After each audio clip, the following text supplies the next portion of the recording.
మార్చిలోనే ముచ్చెమటలు పడుతున్నాయి. తెలంగాణలో మరికొద్ది రోజుల్లో ఎన్నికలు రానున్నటువంటి ఈ తరుణంలో అటు పార్టీల అధినేతలకు అభ్యర్థులకు మాత్రమే కాకుండా రాబోయేటువంటి రోజుల్లో పార్లమెంటరీ ఫలితాలు ఏ విధంగా ఉంటాయనేటువంటి దానిపై టెన్షన్లు అమాంతం పెరిగిపోతున్నటువంటి ఈ నేపథ్యంలో తెలంగాణలో బీజేపీ ఏ మేరకు సత్తా చాటుతుంది, టీఆర్ఎస్ అసలు తన ఉనికిని చాటుకుంటుందా లేదా, బీజేపీని టీఆర్ఎస్ను కాదని కాంగ్రెస్ ముందుకు వెళుతుందా? ప్రస్తుత రాజకీయ పరిణామాలపై డీటెయిల్గా చర్చిద్దాం. బీజేపీ జాతీయ ఉపాధ్యక్షురాలు డికే అరుణ గారితో ఈరోజు హాట్ సీట్ విత్ విజయ్ సాధు. అరుణ గారు నమస్తే. నమస్తే అమ్మా. Welcome to dial news ma'am. Thank you. DK Aruna, మీ పేరు చెప్తే చాలు మీ రాజసానికి తగ్గట్లుగా చాలా మంది జేజమ్మ అని పిలుచుకుంటారు. గద్వాల్ నా సంస్థానం అని చెప్తారు మీరు. అలాంటి గద్వాల్లో మహబూబ్ నగర్ జిల్లాలో మీరు ఉనికిని కోల్పోతున్నారనేటువంటి విమర్శ, దానికి సమాధానం? ఇది జస్ట్ రాజకీయంగా కొంతమంది ఏమంటారు ఓర్చలేనటువంటి వాళ్ళు మాట్లాడేటటువంటి మాట. అది ఒక రోజుతో వచ్చింది కాదు, ఓ రోజుతో పోవడానికి. ఆల్మోస్ట్ 1957 కంటే ముందు నుంచి కూడా అక్కడ గద్వాల్ రాజకీయాల్లో మా ఫ్యామిలీ ఉంది. అప్పటి నుంచి నేటి వరకు కూడా ఇంకా రాజకీయాల్లోనే కొనసాగుతున్నాం, ప్రజాదరణతోనే రాజకీయాల్లో ఉంటున్నాం. సో ఉనికి కోల్పోవడం అనేది అసలు ప్రశ్నే ఉత్పన్నం కాదు. మహబూబ్ నగర్ నుంచి బీజేపీ ఎంపీగా అభ్యర్థిగా కంటెస్ట్ చేస్తున్నారు మీరు. ఒకవేళ నిజంగా మీరు ఉనికి కోల్పోకుండా ఉండి ఉంటే ఫస్ట్ లిస్ట్లోనే మీ పేరు వచ్చి ఉండేది. సెకండ్ లిస్ట్ వరకు వెయిట్ చేయాల్సి వచ్చింది. అసలు డికే అరుణకు టికెట్ వస్తుందా లేదా అనేటువంటి మీమాంస దీనికి. అసలు సెకండ్ లిస్ట్లో అంటే నేను జాతీయ ఉపాధ్యక్షురాలుగా ఉన్నా నేను. సో అక్కడ ఇంకా ఇద్దరు క్యాండిడేట్లు కూడా ఆశిస్తూ ఉన్నారు ఆ సీట్ని. సో ఫస్ట్ లిస్ట్లో రావాల్సింది ఉంది. అయితే అక్కడ ఉన్నటువంటి వారిని కూడా కన్విన్స్, అంటే కొంచెం వాళ్ళు నిరాశ పడకుండా, బాధపడకుండా ఉండాలనేటటువంటి ఆలోచనతోనే కొంత ఆలస్యం చేశారు తప్ప దాంట్లో ఏదో అరుణాను తగ్గించడానికో ఇంకా చేయడానికి అనేటటువంటిది దాంట్లో వాస్తవం లేదు. కన్విన్స్ బుజ్జగింపులు అంటే అక్కడ ఏమైందంటే జితేందర్ రెడ్డి గారు కూడా టికెట్ అడిగారు. వారు కూడా పార్లమెంట్ కోసం సీట్ కోసం అడిగారు. అయితే అసెంబ్లీ ఎలక్షన్లు అప్పుడే నేను అసెంబ్లీకి పోటీ చేయను, పార్లమెంట్ చేస్తానని చెప్పాను నేను. ఎందుకని? ఇప్పుడు అసెంబ్లీలో మీ మార్క్ చూపించారు. డికే అరుణ గారు అసెంబ్లీలో మైక్ పట్టుకున్నారంటే అవతల ప్రత్యర్థులు కూడా సైలెంట్ మోడ్లోకి వెళ్ళిపోవాల్సిందే. అలాంటి డికే అరుణ అసలు అసెంబ్లీకి పోటీ చేయకుండా వెనకడుగు వేయటమే చాలా. పార్లమెంటులో కూడా నా గళం వినిపించాలని నాకు గట్టిగా ఆశయం ఉండింది. ఎందుకంటే ఇది యాక్చువల్లీ థర్డ్ టైం నేను కంటెస్ట్ చేస్తున్నా పార్లమెంట్కి. 96లో ఫస్ట్ టైం నేను పోటీ చేశాను పార్లమెంట్కి. అప్పుడు 3700 ఓట్లతో నేను ఓడిపోయాను. సో 19లో మళ్ళీ లాస్ట్ టైం బీజేపీ నుంచి పోటీ చేశాను. అప్పుడు తక్కువ వ్యవధిలో ఆ పార్టీలో చేరిన తక్కువ వ్యవధిలోనే ఎలక్షన్లు వచ్చినాయి. సో అప్పుడు కూడా నేను తక్కువ ఓట్లు, తక్కువ సమయం, తక్కువ వ్యవధిలోనే తక్కువ ఓట్లతో ఓడిపోయినాను. సో ఈసారి ఎట్లయినా సరే భారతీయ జనతా పార్టీ నుంచి నేను ఎంపీగా కావాలనేటటువంటి ఒక పట్టుదల నాలో ఉండింది. ఎందుకంటే అసెంబ్లీకి పోటీ చేయడం వల్ల నేను మళ్ళీ పార్లమెంటుకు అసెంబ్లీలో గెలిస్తే మళ్ళీ పార్లమెంటుకు పోలేనేమో అనేటటువంటి ఒక ఆలోచనతోనే నేను పార్లమెంట్కి చేయాలని నిర్ణయం చేసుకుని ఆ పార్లమెంట్కి పోటీ చేయాలని ఆ రోజే డిసైడ్ చేసుకున్నాను. నేషనల్ పాలిటిక్స్ లో నాకంటూ ఒక పేజీ ఉండాలి, నాకంటూ ఒక స్థానం ఉండాలని చెప్పి డిసైడ్ అయ్యారు కాబట్టి పార్లమెంట్ మీద కాన్సన్ట్రేషన్ చేశారు. మహబూబ్ నగర్ అసెంబ్లీ కూడా చేయాలని ఉండింది నాకు. ఎందుకంటే మహబూబ్ నగర్ పార్లమెంట్లోనే నేను పోటీ చేయాలనేటువంటి ఆలోచన, అసెంబ్లీలోనే పోటీ చేయాలనేటువంటి ఆలోచన, ఎందుకంటే నెక్స్ట్ పార్లమెంట్ టార్గెట్ కాబట్టి. సో అదే అసెంబ్లీలో చేయాలనేటటువంటి ఆలోచన కూడా ఉండింది. సో మహబూబ్ నగర్ అవకాశం ఇస్తే చేస్తానని చెప్పాను అసెంబ్లీకి, లేకపోతే చేయనని చెప్పాను. సో మహబూబ్ నగర్ అసెంబ్లీకి జితేందర్ రెడ్డి గారు అడిగారు కాబట్టి ఇక మహబూబ్ నగర్ అసెంబ్లీకి సరే పార్లమెంట్గా చేద్దామనే ఆలోచనలో నేను అసెంబ్లీకి పోటీ చేయలేదు. సో అప్పుడు వారి కుమారుడికి ఇచ్చారు అసెంబ్లీలో సీటు. సో ఖచ్చితంగా నేను పార్లమెంట్గా చేరినప్పుడే డిసిషన్ తీసుకోవడం జరిగింది.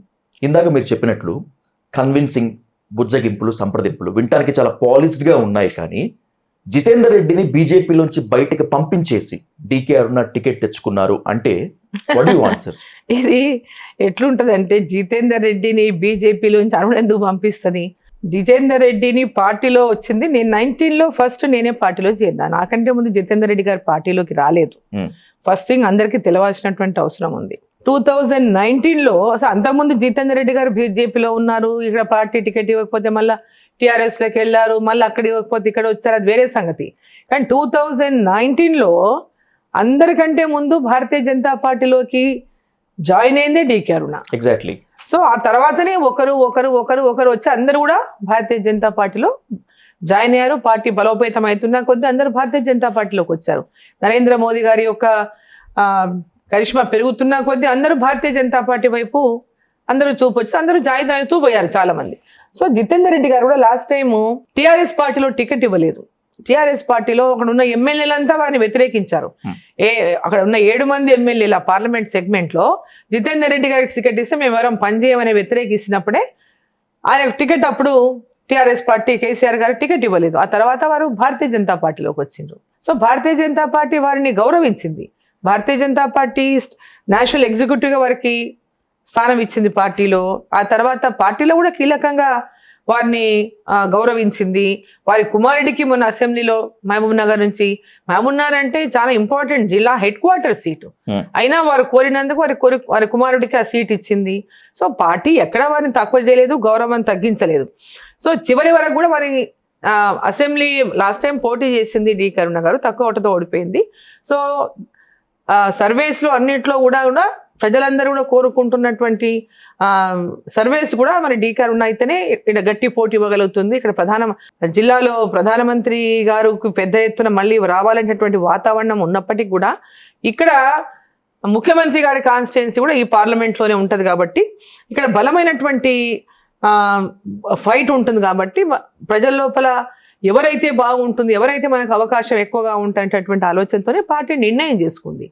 సో దానికి వారు టికెట్ అనౌన్స్ చేసిన వెంబడే టికెట్ రాకముందు నుంచే వాళ్ళు మాట్లాడుతున్నారు, డి కరుణకు వస్తే మేము ఆలోచిస్తాము అని. అంతకుముందు నుంచి కాంగ్రెస్తో 2 పక్కలా పెట్టుకుని నడిచినారు వాళ్ళు. అసెంబ్లీ ముందు కూడా కాంగ్రెస్ పార్టీతో కలిసినారు, వాళ్ళతో లోపల ఇంటర్నల్గా మాట్లాడినారు అన్నీ అయినాయి.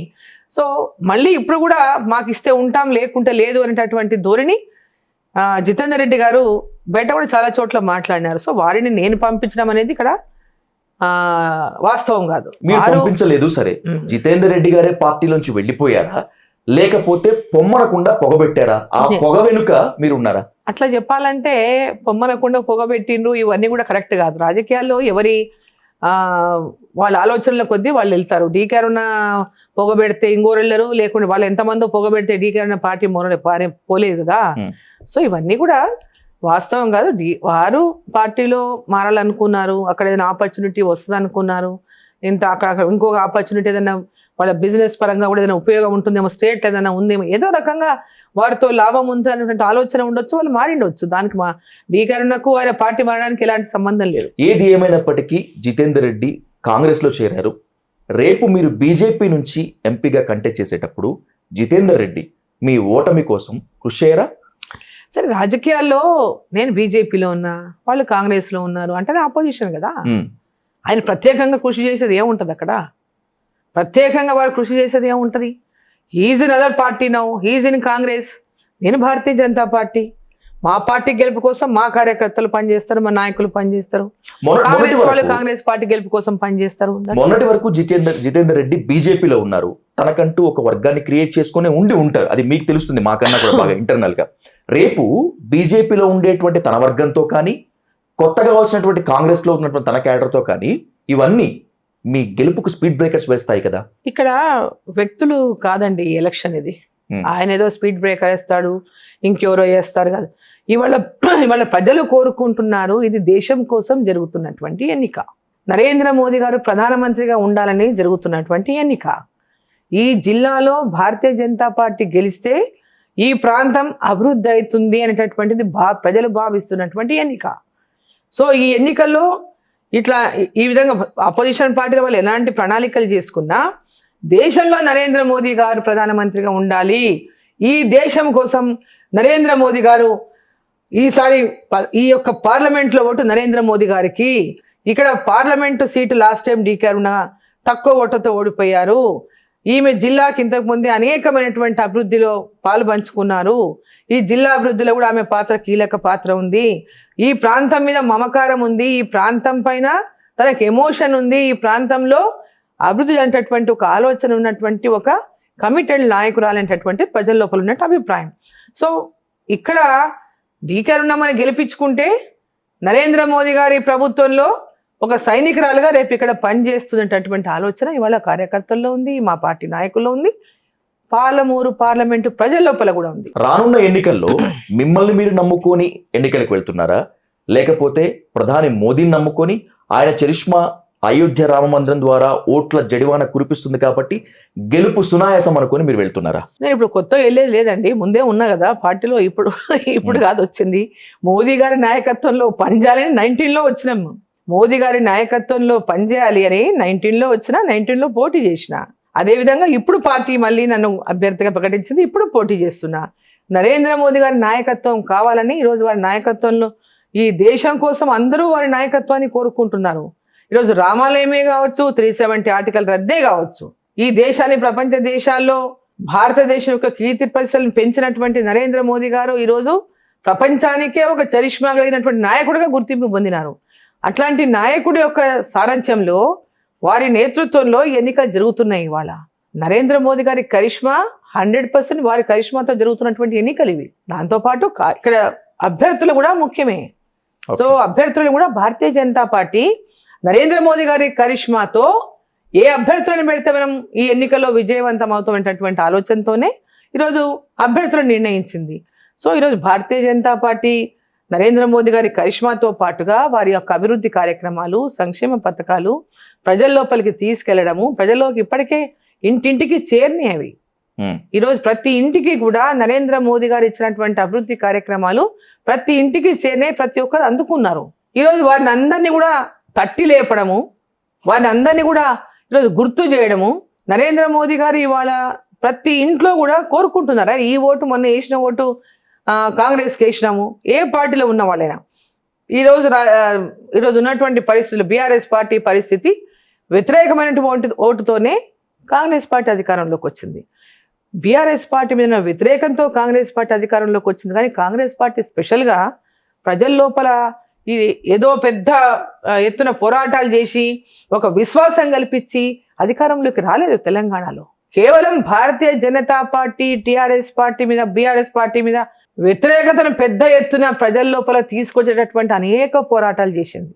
ఆ పోరాటాల ఫలితమే భారతీయ జనతా పార్టీ ఇవాళ బీఆర్ఎస్ పార్టీ మీద పూర్తిగా వ్యతిరేకతను తేగలిగింది. ఆ వ్యతిరేకతను కాంగ్రెస్ పార్టీ క్యాష్ చేసుకుంది. మీరు బీఆర్ఎస్ పైన విరుచుకుపడుతున్నారు, కాంగ్రెస్ పైన విరుచుకుపడుతున్నారు, కానీ బీఆర్ఎస్ బీజేపీ రెండూ ఒకటే, రెండూ తోడు దొంగలే అని చెప్పి కాంగ్రెస్ వాదిస్తున్నారు. ఇంతకీ ఎవరు తోడు దొంగలు, ఎవరు తొత్తులు?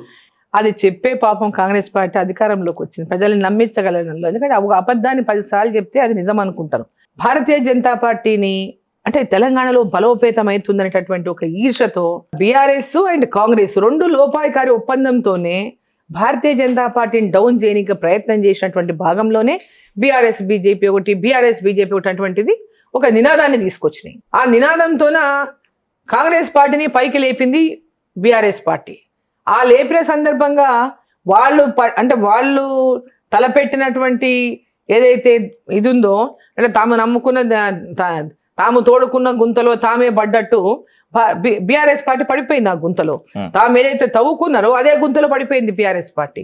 భారతీయ జనతా పార్టీ తెలంగాణలో పుంజుకుంటున్నది కాబట్టి దీన్ని ఎట్టి పరిస్థితుల్లో డౌన్ చేయాలని ఏదైతే గేమ్ ప్లే చేసిందో ఆ గేమ్ ప్లేలో వాళ్ళే గుంతలో పడిపోయారు. సో ఈరోజు భారతీయ జనతా పార్టీని అనేక రకాలుగా బీఆర్ఎస్ బీజేపీ ఒకటి అని కాంగ్రెస్ పార్టీ అదే నేరేటివ్, వేరే నేరేటివ్ లేదు. ఆ నేరేటివ్తోన వాళ్ళు ప్రజల్లోకి అబద్ధం చెప్పి ఎందుకంటే బీఆర్ఎస్ మీద వ్యతిరేకత ప్రజల లోపల ఉన్నది కాబట్టి ఆ వ్యతిరేకతను కాంగ్రెస్ పార్టీ ఆ యొక్క నినాదంతో సక్సెస్ కాగలిగింది. 6 గ్యారెంటీలు అండ్ బీఆర్ఎస్ బీజేపీ ఒకటి, ఈ రెండింటితో కాంగ్రెస్ పార్టీ కూడా బొటాబొట్టి సీట్లతో వాళ్ళు అధికారంలోకి వచ్చినారు. పెద్ద ఎత్తున ప్రజల యొక్క అభిమానాన్ని చూరగొనో లేక విశ్వాసాన్ని చూరగొని అధికారంలోకి వచ్చినటువంటి ఎన్నిక కాదు మొన్న వాళ్ళు. By following your words ma'am, తెలంగాణలో బీఆర్ఎస్ కి సబ్స్టిట్యూషన్ ఏంటి అని ఆలోచించాల్సి వస్తే మెజారిటీ పీపుల్ కాంగ్రెస్ కన్నా ముందు బీజేపీ అని చెప్పారు. నేను గ్రౌండ్ లెవెల్లో తిరిగాను కాబట్టి అడుగుతున్నాను.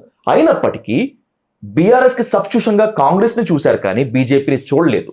బీజేపీ ఎక్కడ తప్పు చేసింది? అదే చెప్తున్నాను. దానికి కారణం ఏంటంటే బీజేపీ బీఆర్ఎస్ ఒకటనే నినాదాన్ని పెద్ద ఎత్తున కిందికి తీసుకుపోలేరు కాబట్టి ఆ బీఆర్ఎస్ పైన ఉన్న వ్యతిరేకతను కాంగ్రెస్ మలుచుకోగలిగింది. ఓకే, దానివల్లనే మలుచుకోగలిగింది. అంటే బీజేపీ వేస్తే 2 ఒకటేనేమో అనేటటువంటి ఒక అనుమానంతో మద్దతు ఇస్తున్నారేమో అనే అనుమానంతోనే ప్రజలు కాంగ్రెస్ వైపు మొగ్గు చూపిండ్రు. బీజేపీ మీద నమ్మకం లేక కాదు, లేకపోతే బీజేపీ ఆల్టర్నేటివ్ క్రియేట్ చేసింది డెఫినెట్ గా తెలంగాణలో. బీజేపీ మీద నమ్మకం ఉన్నప్పటికీ కూడా అనవసరంగా బీసీ వాదాన్ని నెత్తికెత్తుకున్నారు కాబట్టే బీజేపీలో బలంగా ఉన్నటువంటి అగ్ర కులాల నేతలు ఎవ్వరూ కూడా బీజేపీకి మనస్ఫూర్తిగా పనిచేయలేదు, అందుకే కాంగ్రెస్ అధికారంలోకి వచ్చింది అనేటువంటి విమర్శ ఉంది.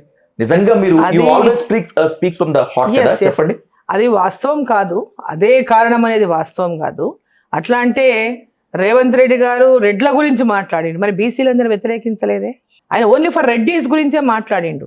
సో ఈ యొక్క ఎలక్షన్ జరిగింది భారతీయ జనతా పార్టీ బీఆర్ఎస్ పార్టీ ఒకటన్నటువంటి నిదానం ఒకటి, బీఆర్ఎస్ని ఎట్టి పరిస్థితుల్లో ఓడించాలనేటువంటి ప్రజల లోపల వచ్చినటువంటి ఆ డిసిషన్ ఒకటే కాంగ్రెస్ పార్టీ వైపు చూసింది తప్ప ఈ నినాదాలు ఏవి కూడా అవి పెద్దగా పనిచేయలేదు ఎలక్షన్లోనే అని చెప్పొచ్చు మనం.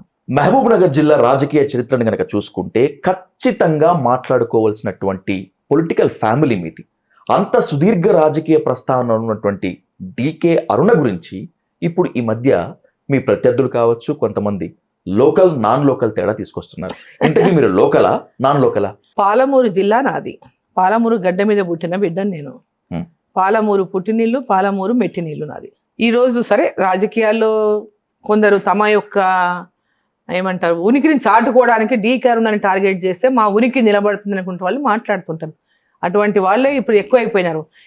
ఎవరినైనా టచ్ చేయాలి, ఎవరిని టచ్ చేస్తే మా పాపులారిటీ వస్తుంది, ఎవరిని టచ్ చేస్తే మీడియా మమ్మల్ని కవరేజ్ చేస్తుంది, ఎవరిని తిడితే మా వైపు చూస్తుంది అనేటటువంటిది ఒక టెక్నిక్స్ ఫాలో అవుతున్నారు. ఈ పొద్దు రేపు తెలియదు ఏమీ లేదు. అట్లా డీకే అరుణని టార్గెట్ చేస్తే నన్ను మీడియా చూపిస్తుంది, డీకే అరుణని ఒక మా డీకే అరుణని కనుక ఏదైనా కమెంట్ చేస్తే అవి పెద్ద హెడ్లైన్స్లో వస్తాయి. అంటే వాళ్ళ పాపులారిటీ కోసం మాట్లాడేటటువంటి వాళ్ళు ఎక్కువైంది ఇప్పుడు. పాలమూరు జిల్లా మీ పుట్టినిల్లు మెట్టినిల్లు అయినప్పటికీ కూడా మీరు పుట్టినటువంటి ధన్వాడ మండలాలకి మీరు చేసింది శూన్యం అనేటువంటిది మీ ప్రత్యర్థులు చేసినటువంటి ఆరోపణ. నిజంగా మీరు పదవుల కోసమే పాలమూరును వినియోగించుకున్నారా, ఉపయోగించుకున్నారా? మీరు పాలమూరు జిల్లాకి ఏం చేయలేదా? ఇప్పుడు అక్కడ మాట్లాడేటోళ్ళ గురించి కాదు, అక్కడ పోయి ప్రజలను అడగాలి. ఇప్పుడు మాట్లాడేటోళ్ళకి అసలు ఆ ప్రాంతం గురించే తెలియని వాళ్ళు ఎవరన్నా ఎడ్డి సన్యాసులు మాట్లాడుతుండొచ్చు. ఆ ఎడ్డి సన్యాసులకు జవాబు చెప్పాల్సిన అవసరం లేదు. గ్రౌండ్లోకి వెళ్ళి ప్రజల్ని అడగాలి. అరుణమ్మ ఏం చేసిందంటే అక్కడ ఆ ఊరికి వెళ్తే ఆ ఊరు ప్రజలు చెప్తారు. ఏం తెలియనట్టు ఎడ్డి సన్యాసులు మాట్లాడితే ఎడ్డి సన్యాసులకు జవాబు చెప్పాల్సిన అవసరం నాకు లేదు. మీకు ప్రత్యర్థిగా వంశీచంద్ రెడ్డి కంటెస్ట్ చేస్తున్నారు కాంగ్రెస్ నుంచి. ఇంతకీ మీకు సరైనటువంటి అభ్యర్థితనని మీరు భావిస్తున్నారా? ఆయన ఎక్కడా కూడా ఆయన పేరు కూడా ఉచ్చరించాల్సినటువంటి ఇది కాదు ఆయనది. అక్కడ కాంగ్రెస్ పార్టీ నుంచి 7 మంది ఎమ్మెల్యేలు గెలిచారు. కాంగ్రెస్ పార్టీ నుంచి ఆ పార్లమెంటు నియోజకవర్గంలో 7 మంది ఎమ్మెల్యేలు గెలిచారు. అది కాంగ్రెస్ రూలింగ్ పార్టీలో ఉన్నటువంటి ఈ పరిస్థితుల్లో 7 మంది ఎమ్మెల్యేలు గెలిచారు. ముఖ్యమంత్రి గారు కూడా ఇదే పార్లమెంట్లో నియోజకవర్గం, కొడంగల్ నియోజకవర్గం. ఆ యొక్క బలమే కాంగ్రెస్ పార్టీ బలం అని అనుకుంటున్నారు అక్కడ. మనం గతంలోకి ఒకసారి వెళ్తే కనుక బీఆర్ఎస్ పార్టీ కూడా 7 మంది ఎమ్మెల్యేలు గతంలో గెలిచిండ్రు. బీఆర్ఎస్ పార్టీ ఆ రోజు చాలా బలంగా ఉంది, కాంగ్రెస్ పార్టీ కంటే డబుల్ బలంగా ఉంది. ఆ రోజు ఒక్కొక్క ఎమ్మెల్యే 50,000, 60,000 మెజార్టీతోనే గెలిచారు. అసెంబ్లీ ఎన్నికల నుంచి పార్లమెంట్ ఎన్నికలకు ఇట్లనే టైం వచ్చే వరకు 4 నెలల లోపల మహబూబ్ నగర్ శ్రీనివాస్ గౌడ్ 60,000 మెజార్టీతో గెలిచిన దగ్గర నేను దగ్గర 7,000 మెజార్టీతో వచ్చింది నాకు పార్లమెంట్ వచ్చే వరకు. అట్లా ప్రతి నియోజకవర్గంలో కూడా 60,000, 70,000, 60,000, 50,000 మెజార్టీలు పోయినాయి. పార్లమెంట్ ఎన్నిక వచ్చే వరకు కంప్లీట్ వాతావరణమే మారిపోయింది. అప్పుడు నేరోగా నేను ఒక్కొక్క కాన్స్టిట్యున్సీలో 5,000 ఓట్లు వస్తే నేను గెలిచిపోయేదాన్ని. ఆ రోజు టైం కూడా చాలా తక్కువ ఉండింది. నేను పార్టీలో జరిగిన తర్వాత చాలా తక్కువ టైంలో ఎన్నికలు వచ్చినాయి. సో ఎక్కువ పెద్ద ఎత్తున అందరికీ చేరలేకపోయినా, కింది దాకా పోలేకపోయినా, అందరితో మాట్లాడలేకపోయినాం. ఆ రోజు భారతీయ జనతా పార్టీ తెలంగాణలో ఇంత స్ట్రాంగ్ కూడా లేదు. సో ఆ టైంలోనే మోదీ గారికి ఆ రోజు నా క్యాండిడేచర్ 2 కలిపితే అంత మంచి ఓట్లు సంపాదించగలిగినాం. ఓకే. సో 3,33,353 ఓట్లతో సెకండ్ ప్లేస్లో ఉన్నాం. అంతకుముందు 61,000 ఓట్లు ఉండినాయి. సో ఇప్పుడు 1,20,000 ఓట్లు వచ్చినాయి మొన్న అసెంబ్లీ మొత్తంగా చూసుకుంటే కనుక. సో ఇప్పుడు కాంగ్రెస్ పార్టీ 7 మంది ఎమ్మెల్యేలు ఉన్నారు. వాళ్ళు ఎక్కడ చూసినా మెజారిటీలు పెద్ద ఓహాని మెజారిటీలు ఏం లేవు. ఒక రేవంత్ రెడ్డి గారి దప్త పెద్ద మెజారిటీ. కానీ ఎంత కాదనుకున్నా రేపు ఆ 7 ఎమ్మెల్యేలు మొత్తం అంతా కూడా వర్క్ హార్డ్ పెట్టి పనిచేస్తారు కదా. చెప్తాను, అదే చెప్తున్నాను. సో ఆ 7 మంది ఎమ్మెల్యేలు కలిసినా కూడా ప్రజల లోపల ఉన్నటువంటి భావన ఏంటంటే మొన్న కాంగ్రెస్ పార్టీకి ఓటేసినాము, ఈ ఓటు దేశం కోసం, ఈ ఓటు పెద్ద ఓటు, నరేంద్ర మోదీ గారు ఈ దేశానికి ప్రధానమంత్రి ఉండాలా. ఈ ఓటు మేము కాంగ్రెస్కి వెయ్యము, అడగొద్దండి అని చెప్తున్నారు వాళ్ళకి స్పష్టంగా. మొన్న ఎన్నికలప్పుడు కూడా ఈ ఓటు వరకే మీ ఓటు, రేపు ఓటు మటుకు మీకు కాదని మొన్న ఎన్నికలప్పుడు కూడా చెప్పారు చాలా మందికి.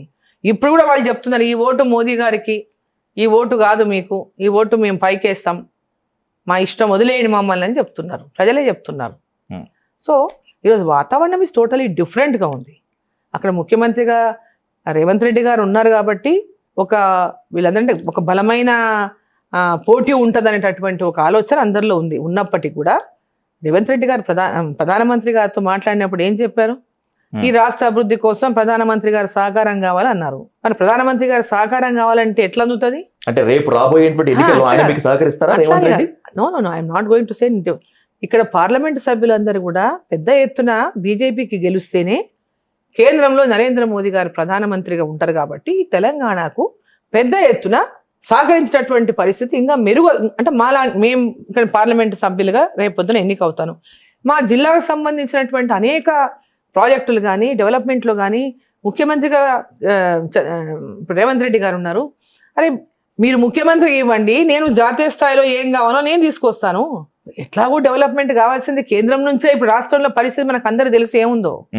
రాష్ట్రంలో పరిస్థితి ఇవాళ కేంద్ర సహకారం లేదే డెవలప్మెంట్ అయ్యేటటువంటి పరిస్థితే లేదు. రాష్ట్ర పరిస్థితి అప్పుల కూపంలో కూరుకుపోయి సంవత్సరానికి 65,000 కోట్లు మేము బకాయిలు కట్టాల్సి వస్తుందని చెప్తున్నారు, వడ్డీలు కానీ బకాయిలు కానీ. సో ఈరోజు రాష్ట్రంలో ఈ 6 గ్యారెంటీలు తీర్చేటటువంటి పరిస్థితే లేదు. కేంద్రంలో రాహుల్ గాంధీ ప్రధానమంత్రి అవుతాడు.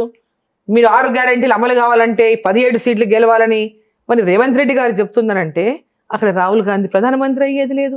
రాష్ట్రంలో పరిస్థితి కేంద్రంలో సహకారం ఉంచే తప్ప నడిచే పరిస్థితి లేదు. ఎట్టి పరిస్థితుల్లో అంటే 6 గ్యారెంటీలు అమలు కావని వాళ్ళు ఇండైరెక్ట్ గా చెప్పినట్టే కదా.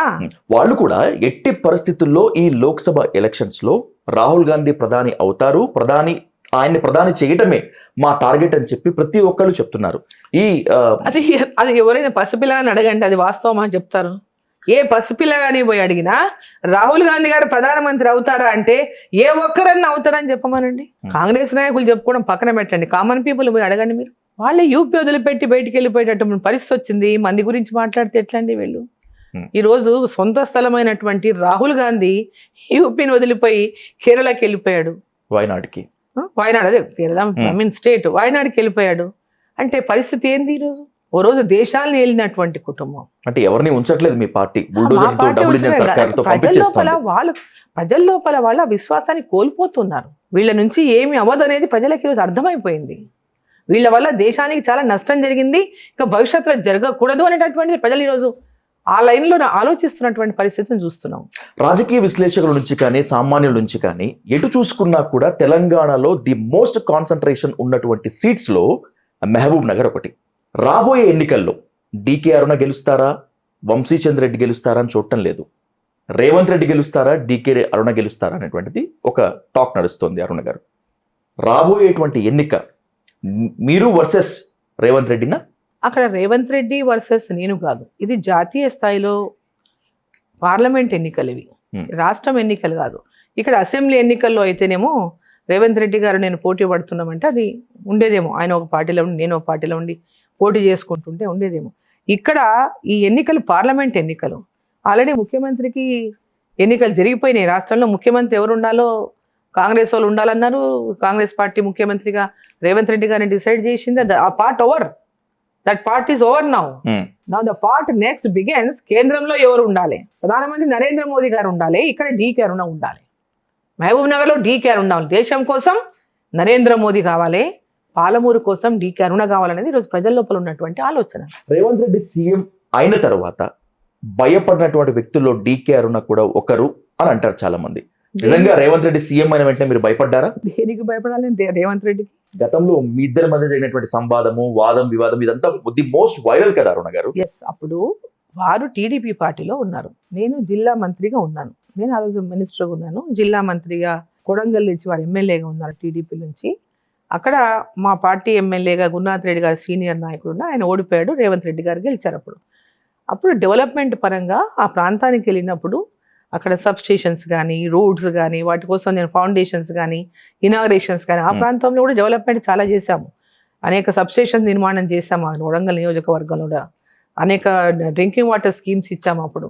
సో ఆ టైంలో అక్కడ ఒక ఇనాగరేషన్కి వెళ్ళినప్పుడు వారికి మాకు మధ్య చిన్న అంటే నేను వెళ్ళిన టైంకి చాలాసేపు వెయిట్ చేసినా రేవంత్ రెడ్డి గారు రాలేదు. అంతకుముందు దాంట్లో వచ్చారు, ఇంకో దానికి వచ్చేవరకు రాలేదు. చాలాసేపు వెయిట్ చేసాము. వెయిట్ చేసి మేము ఇంకా చేసేసుకొని వెళ్ళిపోయిన తర్వాత వాళ్ళు అక్కడ పోయి దాన్ని గొడవ చేసి దాన్ని ఏదో శిలాఫలకం పలగొట్టడం ఏదో చేశారు. అప్పుడు అక్కడ పోలీసు వాళ్ళు ఏదో చిన్న ఎవరికో అక్కడ కొట్టినప్పుడు చిన్న దెబ్బ తగిలింది ఎవరికో పలగొట్టని ఇంకా పోయినప్పుడు. దానికి నెక్స్ట్ డే డిఆర్సీ మీటింగ్లో రేవంత్ రెడ్డి గారు దాన్ని తీసుకొచ్చి గొడవ చేశారు. ఆ గొడవ జరిగినప్పుడే మాకు ఇద్దరి మధ్య జరిగినటువంటి ఆర్గ్యుమెంట్ అది. ఆ ఆర్గ్యుమెంట్లో అప్పుడు ఇట్లే జరిగింది. మంత్రిగా డి కరుణ గారితో పెట్టుకుంటే నేను మీడియాలో ప్రొజెక్ట్ అవుతానని చెప్పి అప్పుడు ఫస్ట్ టైం ఎమ్మెల్యే అయినా. సో అట్లా చేసేటటువంటి వాడు. అట్లా నాతో వాగ్వివాదం పెట్టుకుంటే నేను బాగా పాపులారిటీ అయిపోతానేటటువంటి విధంగా అప్పుడు జరిగింది ఆ ఇష్యూ. ఆ తర్వాత పర్సనల్ ఏం లేదు ఆయనకు, రేవంత్ రెడ్డికి నాకు పర్సనల్ ఏమీ లేదు. అప్పుడు కాంగ్రెస్లోకి వచ్చినప్పుడు కూడా చాలా మంది అన్నారు డి కరుణ అడ్డుకుంటుంది రేవంత్ రెడ్డి వచ్చింది. అవన్నీ కూడా జస్ట్ ఏమంటారు ఎవరో క్రియేట్ చేసినాయి తప్ప ఆయన అసెంబ్లీ కాంగ్రెస్ పార్టీలోకి వచ్చినప్పుడు ఎన్నడూ అడ్డుకోలేదు. ఎవరు కూడా తీసుకోవద్దని ఎవరికి నేను చెప్పలేదు. ఇప్పటికీ మీ ప్రత్యర్థిగానే ఉన్నారా సీఎం రేవంత్ రెడ్డి? లేదంటే నాకు ఎలాంటి వ్యక్తిగతమైనటువంటి అంటే వ్యక్తిగతంగా ఆయనతో నాకు ఎలాంటి ఏమంటారు దుష్మని ఆయనకు లేదు, నాకు లేదు. సో పొలిటికల్ గా ఆయన పార్టీ వేరే, నా పార్టీ వేరే, దట్స్ ఇట్. సీఎం అయిన తర్వాత కనీసం కంగ్రాచులేషన్స్ చెప్పారా? ఒక దగ్గర కలిసాను, పర్సనల్ గా కలవలేదు. మన ఎయిర్పోర్ట్ లో కలిసాము.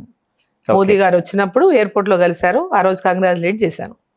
చెప్పా పర్సనల్ గా కలవడానికి అవకాశం రాలేదు, ఇక్కడ కలుస్తున్నా ఫస్ట్ టైం, కంగ్రాచులేషన్స్ అని చెప్పాను అక్కడే.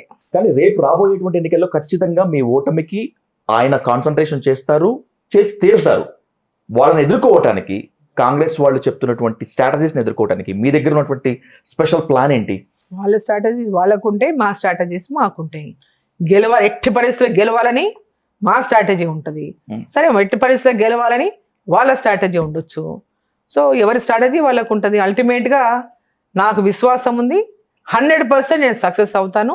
ఈసారి నరేంద్ర మోదీ గారి యొక్క నాయకత్వంలో పాలమూరు సీటును భారతీయ జనతా పార్టీ గెలుచుకుంటుంది. ఇంతకీ బీజేపీకి బీఆర్ఎస్ తో చీకటి ఒప్పందం ఉందా లేదా? కాంగ్రెస్ ఆరోపిస్తుందని కాదు, ఉందని కాదు, దాంట్లో ఎలాంటి వాస్తవం లేదు. ఇది కేవలం ఒక అపవాదు మాత్రమే. ఇది కేవలం ఒక క్రియేట్ చేస్తున్నటువంటి ఒక పబ్లిసిటీ మాత్రమే, ఎలాంటి వాస్తవం లేదు. లోక్సభ ఎన్నికలకు అతి కొద్ది రోజులు ఉన్నటువంటి ఈ తరుణంలోనే ఈడీని అడ్డు పెట్టుకొని కవిత అరెస్ట్ చేసి వీఆర్ నాట్ విత్ బీఆర్ఎస్ అని చూపించుకోవాలి అనేటువంటిది బీజేపీ హైకమాండ్ ప్లాన్ అట. ఇదంతా కూడా ఇంతకుముందు చెప్పినారు కదా, అరెస్ట్ చేయనప్పుడేమో బీఆర్ఎస్ బీజేపీ ఒకటి అన్నారు. ఆ రోజు కూడా భారతీయ జనతా పార్టీకి సంబంధం లేదు. ఈ ఏదైతే దర్యాప్తు సంస్థలు ఉన్నాయో, దర్యాప్తు సంస్థలు తమ చట్ట ప్రకారం తమ యొక్క చర్యలు వాళ్ళు తీసుకుంటారు. ఎప్పుడు తీసుకోవాలనేది అది ఇట్స్ అంటే వాళ్ళ పరిధిలో ఉన్నటువంటి విషయం. భారతీయ జనతా పార్టీ మీద తోసేశారు, అరెస్ట్ చేయటం లేదు అనేది. సో ఒక పొలిటికల్ పార్టీగా మీ మీద ఏదైనా ఒక ఆరోపణ వచ్చింది అన్నప్పుడు న్యాచురల్ గా దాని మీద మనం చేస్తుంటాం. అది ఇట్స్ మామూలుగా ఎనీ పొలిటికల్ పార్టీ, అపోజిషన్ పార్టీలు ఉన్నప్పుడు మేము చేసేస్తాము, మేము చూపిస్తాం. అది దీంట్లో భాగంగా భారతీయ జనతా పార్టీ ఆ రోజు మాట్లాడిండ్రు. కానీ దాన్ని ఒక పార్టీ పరంగా తీసుకొని దాన్ని ఇంకో రకంగా క్రియేట్ చేసి దర్యాప్తు సంస్థలు ఒక్క కవిత లేదు, దాంట్లో అనేక మంది ఉన్నారు కేసుల్లో. అనేక మందితో విచారణ చేస్తున్న దర్యాప్తులో భాగంగా ఎప్పుడెప్పుడు ఎవరెవరిని వాళ్ళ విచారణ పూర్తయిందో ఆ సందర్భంగా వాళ్ళు అరెస్టులు చేస్తా ఉన్నారు. ఆ దర్యాప్తు సంస్థల ప్రక్రియను కూడా అది భారతీయ జనతా పార్టీకి అంటగడితే ఎట్లా? అది ఓకే, మీరు చెప్పిన దాని ప్రకారమే దర్యాప్తు సంస్థలు మొత్తం అంతా కూడా చట్ట ప్రకారమే నడుచుకుంటాయని అనుకుందాం, స్వతంత్రంగానే ఉంటాయని అనుకుందాం. కానీ దర్యాప్తు సంస్థల దాడులు, అరెస్టులు మొత్తం అంతా కూడా నాన్ బీజేపీ పార్టీల మీద జరుగుతాయి, కానీ బీజేపీలో ఉండేటువంటి వాళ్ళ మీద ఎందుకు జరగవు? అసలు అవినీతి ఎక్కడ ఉందో అక్కడికి పోతాయి అవి. సో బీజేపీలో అవినీతి లేదు. ఇప్పుడు మీ మీద కంప్లైంట్, పోలీసులు కంప్లైంట్ ఇచ్చిన దగ్గర పోతారా, కంప్లైంట్ ఇయ్యని దగ్గర పోతారా? అప్పటి వరకు ఆరోపణలు ఉన్నటువంటి నేతలు మొత్తం అంతా కూడా సిబిఐ దాడులు ఎదుర్కొంటేనో లేకపోతే ఆరోపణలు ఎదుర్కొంటేనో వీళ్ళందరూ ఉన్నట్టుండే సడన్ గా కాషాయ తీర్థం పుచ్చుకుంటే, కాషాయ జెండా కప్పుకుంటే ఈడీ, సిబిఐ, సిఐడి మరో ఏదైనా కూడా దాని వైపు చూడవు. ఇవన్నీ కూడా ఈర్ష్యతో ఓర్చలేనటువంటి వాళ్ళు చేస్తున్నటువంటి ఆరోపణలు. ఒకసారి కాంగ్రెస్ పార్టీ వైపు జగన్ని గతంలో అరెస్ట్ చేశారు, జగన్ మీద కేసులు అయినాయి. రాజశేఖర రెడ్డి గారు ముఖ్యమంత్రి అయిపోయిన తర్వాత, ఆయన చనిపోయిన తర్వాత జగన్ మీద పెద్ద ఎత్తున కక్ష సాధింపులు జరిగాయి. అప్పుడు ఎవరు ఉన్నారండి? ఎవరున్నారు? అప్పుడు చాలా మంది మీద జరిగాయి. అప్పుడు అనేకమైనటువంటి స్కామ్లు బయటకు వచ్చాయి. ఎవరు తెచ్చారండి బయటికి? ఎవరు వచ్చాయండి? ఎట్లా వచ్చాయి? ఇవన్నీ కేవలం ఒక బట్టగాల్సేదో ఏషియాల నరేంద్ర మోదీ గారి మీద డైజెషన్ అంటే జీర్ణం చేసుకోలేకపోతున్నారు. అవినీతి అని ఓపెన్ గానే చెప్తున్నారు కదా, అవినీతిని టాలరేట్ చేయను, ఎక్కడ నా దృష్టికి వచ్చినా వాటి మీద తప్పకుండా ప్రభుత్వం తన చర్యలు తను తీసుకుంటుంది అనేది. దానికి దీనికి ఇంత ఆర్గ్యుమెంట్ అవసరమేముంది? అవును, అప్పటి వరకు ఆరోపణలు ఎదుర్కొన్నటువంటి నేతలు మొత్తం అంతా బీజేపీలోకి వచ్చేస్తే టైడ్ అవాకయ్యారా లాంటి తెల్లదనం వచ్చేస్తే, లేకపోతే వాషింగ్ పౌడర్ నిర్మాణం అయిపోతారు. ఎవరి మీద కూడా కేసులు అనేవి కొనసాగుతూనే ఉన్నాయి కదా. ఎవరు భారతీయ జనతా పార్టీలోకి వస్తే ఎవరు కేసులను తప్పిపోయిన వాళ్ళు ఎవరున్నారు చెప్పండి? ఎవరి కేసులు విచారణ జరుగుతున్నట్టు సందర్భంలో ఆ విచారణ పూర్తయిన తర్వాత ఆ విచారణ పూర్తిలో భాగమా, లేదా కంటిన్యూగా అవుతున్న భాగమా, ఇంకా కొనసాగుతున్నటువంటి భాగమా, ఆ భాగంలో భాగంగా కంప్లీట్ అయ్యే వరకు దాని ఆ వ్యవస్థ అనేది పనిచేస్తూనే ఉంటుంది. కానీ కేవలం భారతీయ జనతా పార్టీలో సాగిపోతాయి, లేకుంటే పోతాయి, ఇదైపోతాయి కరెక్ట్ కాదు కదా. కంప్లైంట్ వచ్చినప్పుడు న్యాచురల్లీ దాని మీద విచారణ అనేది కొనసాగుతుంది కదా న్యాచురల్ గా. అవినీతి మా కాంపౌండ్ కూడా టచ్ చేయదు, బంధుప్రీతి మాకు అసలే ఉండదు, దేశం కోసం ధర్మం కోసం మాత్రమే మా పార్టీ పనిచేస్తుందని చెప్పుకునేటువంటి బీజేపీకి పక్క పార్టీల నేతలు వచ్చి బీజేపీలో చేరితే తప్పితే వాళ్ళ అభ్యర్థులుగా మారినటువంటి పరిస్థితి ఉంది. జాతీయ పార్టీకి ఈ దుర్గతి ఏంటి? ఇప్పుడు ఏ పార్టీలో లేరు చెప్పండి, అట్లా ఒక పార్టీని చూపించండి. డిఫరెంట్ అంటే రాజకీయాల్లోకి anybody can enter into politics. ఏ రాజకీయ పార్టీ అయినా ఆ రాజకీయ పార్టీలో ఇప్పుడు మీరు మా పార్టీలో చేరతామని అనుకుని ముందుకు వచ్చినప్పుడు ఆ రాజకీయ పార్టీలో రాజకీయం చేయాలన్నప్పుడు రాజకీయంగా అక్కడ నుంచి గెలవాలి, రాజకీయంగా రేపు పొద్దున ప్రధానమంత్రి కావాలన్నా, ముఖ్యమంత్రి కావాలన్నా, ఏదైనా ఆ ప్రాంతంలో ఉన్నటువంటి సీట్లను ఎక్కువ స్థానంలో గెలుచుకోవాలన్నప్పుడు ఆ ప్రాంతంలో ఎవరు బలమైన నేతలు మా వైపు వచ్చినప్పుడు తప్పకుండా తీసుకుంటాం కదా. ఇప్పుడు ఏ పార్టీ అతీతమో చెప్పండి మీరు రాజకీయాల్లో? రాజకీయ పార్టీలు రాజకీయం చేయకుండా మరి ఏం చేస్తాయి చెప్పండి? పార్టీలో వస్తానప్పుడు తనకు నిజంగా వస్తామనేటటువంటి వ్యక్తుల వల్ల భారతీయ జనతా పార్టీ బలోపేతం అవుతుంది, లేదా అక్కడ సీటు గెలిచేటువంటి అవకాశం ఉంది అనేటటువంటి పరిస్థితుల్లో తప్పకుండా పార్టీ ఆలోచిస్తుంది. మీరు అన్నట్లు ఏ రాజకీయ పార్టీ ఇప్పుడు రాజకీయం చేయట్లేదు, మొత్తం అంతా అరాచకం మాత్రమే చేస్తున్నాయి. ప్రభుత్వాలు కూలగొట్టడము, ఏ దొడ్డిదారైనా సరే ప్రభుత్వాలు తయారు చేయటం మాత్రమే, వాళ్ళకి గెలుపు మాత్రమే, అధికారం మాత్రమే పరమావధి అనేటువంటి ఒక ఈర్ష్యాభావం, ఏహ్యాభావం ప్రజల్లో ఉంది. అరుణ గారు చూసారా, మీరు గమనించారు ఎప్పుడన్నా భావాన్ని? ఎక్కడుంది చెప్పండి, ఒకసారి చెప్పండి, మీరు ఎక్కడుంది చెప్పండి. తెలుగు టీఆర్ఎస్ పార్టీ మన వేరే రాష్ట్రాలు వదిలిపెట్టండి మీరు. ఓకే, మనం తెలంగాణనే తీసుకుంటాం, చూపియండి ఇప్పుడు తెలంగాణలో ఏముందో. ఆగస్టు గతంలో బీఆర్ఎస్ పార్టీ అధికారంలో ఉంది, ఓకే, ఒక పార్టీలో గెలిచారు, ఆ పార్టీలోకి అందరినీ తీసేసుకున్నారు, రాజీనామాలు కూడా చేయించలేదు, మళ్ళీ ఎన్నికలు జరగలేదు. భారతీయ జనతా పార్టీ ఎవరైనా ఎమ్మెల్యేగా ఉండి మన పార్టీలోకి వస్తుందనంటే రాజీనామా చేసి రావాలంటుంది. ఓకే, పార్టీకి రాజీనామా చేసి ప్రజల్లో తీర్పు మళ్ళీ కోరుతుంది. ఈరోజు డైరెక్ట్గా ఎమ్మెల్యేలను కలిపేసుకొని ఇచ్చేయలేదు కదా. మన రాష్ట్రంలో ఏం జరిగింది చెప్పండి? ఇప్పుడు కాంగ్రెస్ పార్టీ ఏం చేస్తుంది చెప్పండి? ఇక్కడ వీళ్ళు ఒకరి మీద ఇట్లా వేసే ముందు వెనక ఒకసారి చూసుకోవాలి. ఎప్పుడైనా మనం ఒకటి విమర్శించాలనుకున్నప్పుడు మనం కూడా ఏం చేసామో ఒకసారి చూసుకొని విమర్శిస్తే బాగుంటది. అంటే మీరు చేస్తేనేమో ఒప్పు, ఇంకోటి చేస్తే తప్పు అంటే ఎట్లా? అది తెలంగాణలో కాంగ్రెస్ ప్రభుత్వం ఏర్పడిన నాటి నుంచి బీఆర్ఎస్ నేతలు కానీ బీజేపీ నేతలు కానీ మూకుమ్మడిగా చెప్పేటువంటి మాట ఒక్కటే, ఆగస్టు తర్వాత ఈ ప్రభుత్వం ఉండదు, కూలిపోతుంది అని. ఇది జ్యోతిష్యం అనుకోవాలా, కుట్ర అనుకోవాలా? మీ రెండు పార్టీలు కలిపి ఒకటేసారి చెప్తున్నట్టే మీ మధ్య అసలు ఏ దోస్తీ లేదు అని మీరు నమ్మేయాలా? 100% దోస్తీ లేదు. This is all politics. అదే చెప్తున్నాను. కాంగ్రెస్ పార్టీ, బీఆర్ఎస్ పార్టీ వాళ్ళు ఏమనుకోని లోపల ఒప్పందాలు చేసుకున్నారు, ఎవరు తవ్వుకున్న గుంతలో వాళ్లే పడ్డారు. ఈ రోజు ఏమైతుంది పరిస్థితి? భారతీయ జనతా పార్టీ 8 సీట్లు గెలిచాం మేము ఇక్కడ.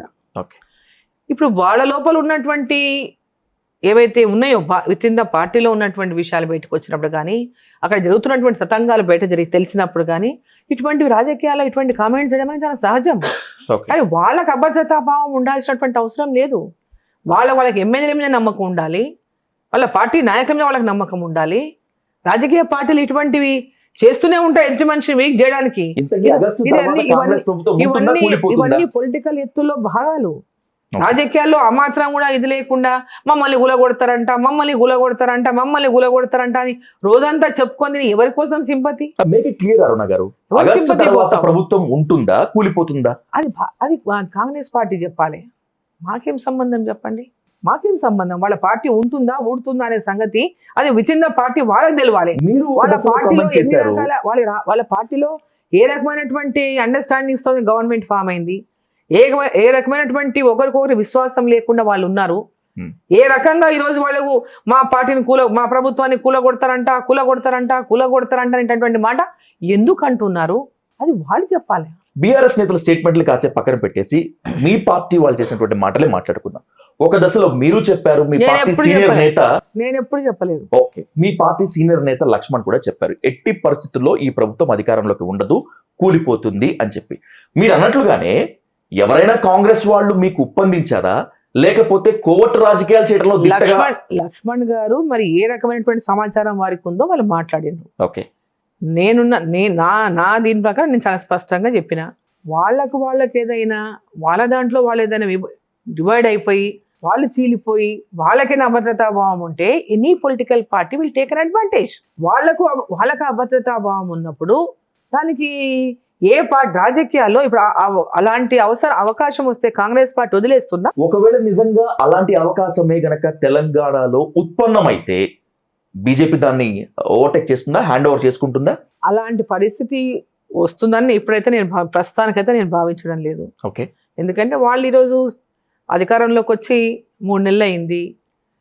వాళ్ళు అంటే నా అభిప్రాయం ప్రకారం వాళ్ళ ప్రభుత్వం పనితీరుని బట్టి వాళ్ళ ప్రభుత్వం ఉంటుందా ఊడుతుందా అనేది ఆ ప్రభుత్వం పనితీరుని బట్టి ఉంటుంది. అది ఇంకా 3 months అయింది, ఇంకా చూడాల్సినటువంటి అవసరం ఉంది. వాళ్ళు చేయగలుగుతారా, చేయలేరా, ప్రజల లోపల ఏ విధమైనటువంటి ఆ ప్రభుత్వం మీద ఏ రకమైనటువంటి వాళ్ళ అంటే ప్రజలు ఏ రకమైన తీర్పు ఇవ్వబోతారు, ఏ రకమైన డిసిషన్ తీసుకోబోతారు మళ్ళీ అనేది మనకు సమయమే చెప్తుందండి. ఇప్పుడు అంతా ఈ 3 నెలల్లో మనం దాని గురించి మాట్లాడడం కూడా అవసరం లేదనిపిస్తుంది. చాలా మంది టచ్ లో ఉన్నారని చెప్తారు అరుణ గారు. మీరు ఎవరికి ఇటీవల స్టేట్మెంట్ లో కూడా ఎవరు? బీజేపీలో చాలా మంది జాయిన్ అవ్వడానికి చాలా మంది నేతలు టచ్ లో ఉన్నారని చెప్పారు. కాంగ్రెస్ నుంచి కూడా టచ్ లో ఉన్నారా? కాంగ్రెస్ నేతలతో ఎవరితో మేము మాట్లాడలేదు. వాళ్ళు ఎవరైనా మాట్లాడారా? ఎవరితో మాట్లాడలేదు. ఎవరితో ఇంతవరకు నేనైతే మాట్లాడలేదు. కాంగ్రెస్ లో మీకు కోవట్లు ఉన్నారు, మీ మేనకోడలు పర్ణికారెడ్డితో సహా చాలా మంది మీకు కోవట్లే అని చెప్పి అంటారు. అలాంటి కోవట్ రాజకీయాలు చేస్తారా మీరు? కోవట్ రాజకీయాలు మాకు అలవాటు లేదు. ఓకే, మాకు అలవాటు లేదు, అటువంటి చరిత్ర కూడా మాకు లేదు. Let's end up with important question Aruna గారు. ఎట్టి పరిస్థితుల్లో మేము 12 నుంచి 15 సీట్లు గెలుస్తామని చెప్పి బీజేపీ చెప్తోంది, 9 నుంచి 13 సీట్లు గెలుస్తామని చెప్పి బీఆర్ఎస్ చెప్తోంది, అసలు క్లీన్ స్వీప్ చేస్తామని చెప్పి కాంగ్రెస్ చెప్తోంది. ఇంతకీ ఎవరు ఎన్ని గెలుస్తారు?